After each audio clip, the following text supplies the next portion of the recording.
Hi everyone, this is Simon, this is Amass Games, and today I'm showing you a game called El Gaucho. It's from Argentum Verlag. You might recognise the name. It's the same box size and the same publisher as Hansa Teutonica. I was going to bring the box and show it identically. I do have it upstairs, but I just felt that I didn't want to be distracting you by talking about another game other than what I've just heard, and by not showing you the box at this moment in time. But you'll notice the box size is identical and the same thickness. So inside the box, I've actually kind of got this pre-planned. This is some of the stuff you're going to get. You're going to get some dice. You're going to get some different gauchos. I'm going to move this off to the side for the time being and just show you everything else. So on the back of the box, this gives you a bit more information. But this is a 2 to 4 playing game whereby we're trying to sell cattle. Just showing you the back of the board first, which looks pretty cool. And the aim of the game is to get the most points. You get points by, as I mentioned, trying to sell cattle. You will be selling cattle, but it is going to be an interesting fight to see who sells the most. What you're trying to do is collect cattle, something like this, and you're going to be collecting them. So imagine I picked up a 6. I'll show you how you get them in a second, but I just felt easier to show you what you're meant to be doing. You're grabbing a 6. Now the numbers go from 2 to 12. You can either take, say, imagine you get these on one turn. You can either do it like this, in which case you're choosing to go descending, so you can either go lower, or you can choose to go ascending. It's up to you. But that's where the things will kick into play. Eventually you'll be selling them, and the amount of money you're going to get, the amount of pesos, this is based in Argentina, is going to be the amount of tiles, the amount of cows of one type you have, so Frisian, you might call this in this instance, times by the highest value cow. So you've got this bull over here. So in this case, it'll be 1, 2, 3, 4 times 10. That's going to give you 40 pesos. These then get sold, and then you're going to work to do other bits. So what happens? Well, I'm going to set the game up briefly based on 2 players. So you've got our gauchos for red over here, and there are 3, 4, 5, 6, 7. There are 8 gauchos. We've got blue as well. And you're going to have a start player, so you're going to give that to somebody. You're going to construct your little pen over here, which is very cool. You start off with the side ones, so they go in here.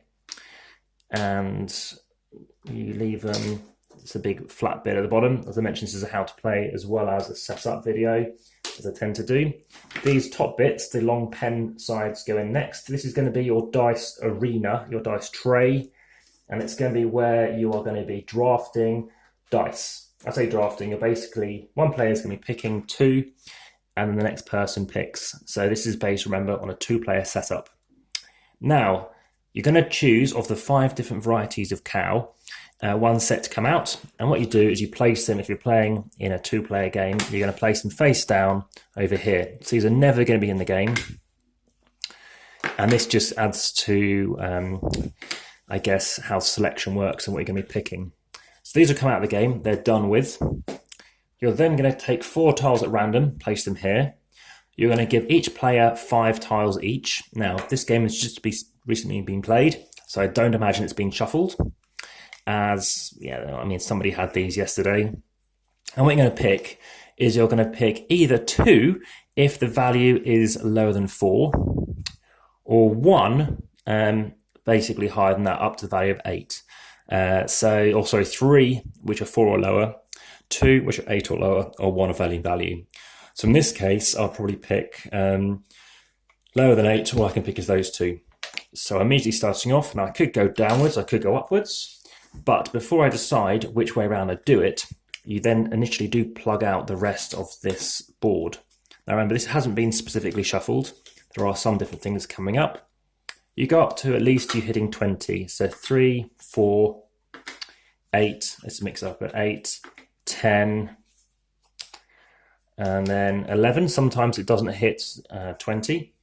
You've got 9, 10, so 19, and that's 31. So you stop there at that point. You've got 1, 4, and then you draw some more.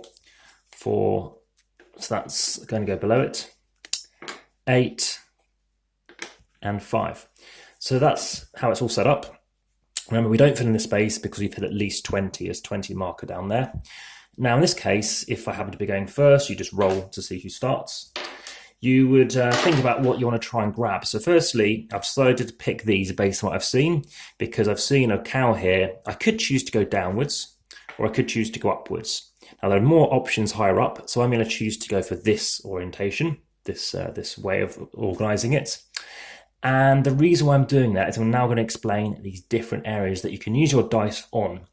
The first thing is you can use them here. So I can use a 5 to basically play here, and then I get to place a person standing up.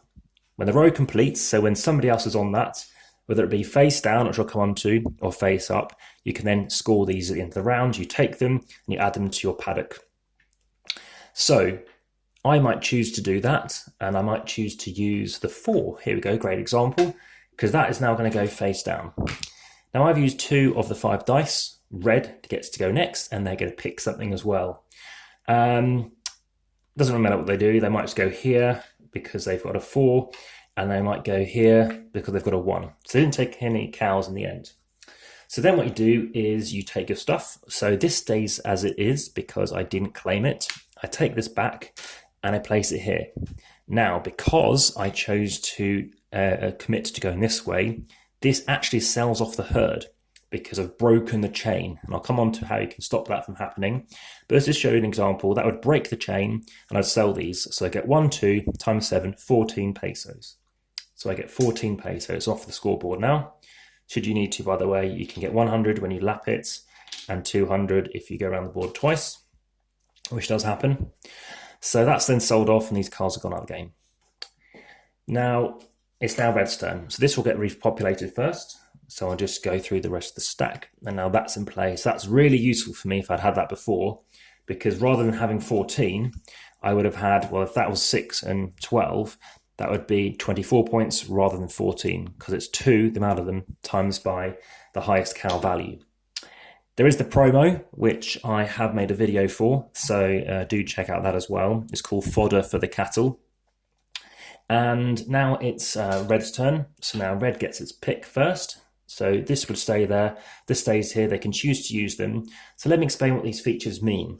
Now, I've never referred to the actual names of these locations, but I actually am going to do that now, just to give an example. So you can immediately sell if you want to. So even though I've got, let's say I've got this set up, I've got 4 things. Rather than waiting for an extra cow to come in, and there are reasons why you'll see that's important, I could just go here by having a 1 or a 2 or a 3, placing my person on there, and in that round, taking it off, and then I'll be able to sell. I'd sell at whatever it is, so I would immediately sell at 40, because it's 4 times 10, and I'd get an additional 5 pesos. That might be of use, especially if, I don't know, you haven't got much other options in terms of dice. So that's one thing you can do. So you can go here.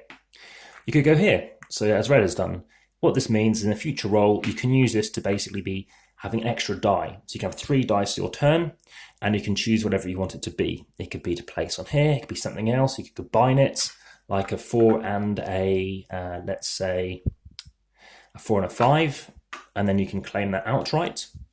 And as you've seen here, what I've done is I've claimed that as a 4, you can take the smaller value. If I claimed a different 4 or another 4, I basically am paying the extra cost, which is a bit better when it's these odd numbers, because you're paying the lower cost twice, but you're having to use 2 actions. So on your turn, you can actually just use 2 dice, let's say, yeah, the 4 and the 9, 4 and the 5, to get that 9. So the higher values, obviously harder to get, but they're worth a lot more points. So talking about this is called the estancia. We've also got the stall. So what this means is if you happen to have a person on there, a Gaucho on there, it has to be on a next turn, so not the turn that you've placed it. It'll be at least the turn after that. So maybe I place them out, then you've taken your turns, you tend to take your first player marker, you then go here, then I might happen to complete something. So if I completed this row and I had a person here, I can take it, rather than automatically selling them, which is what happens when you break the chain. 11 or 12 is the only thing that wouldn't. I can take this guy off, and this lets insert it or place it wherever I want along my chain. But obviously has to be in the sorted order, it's a numerical order.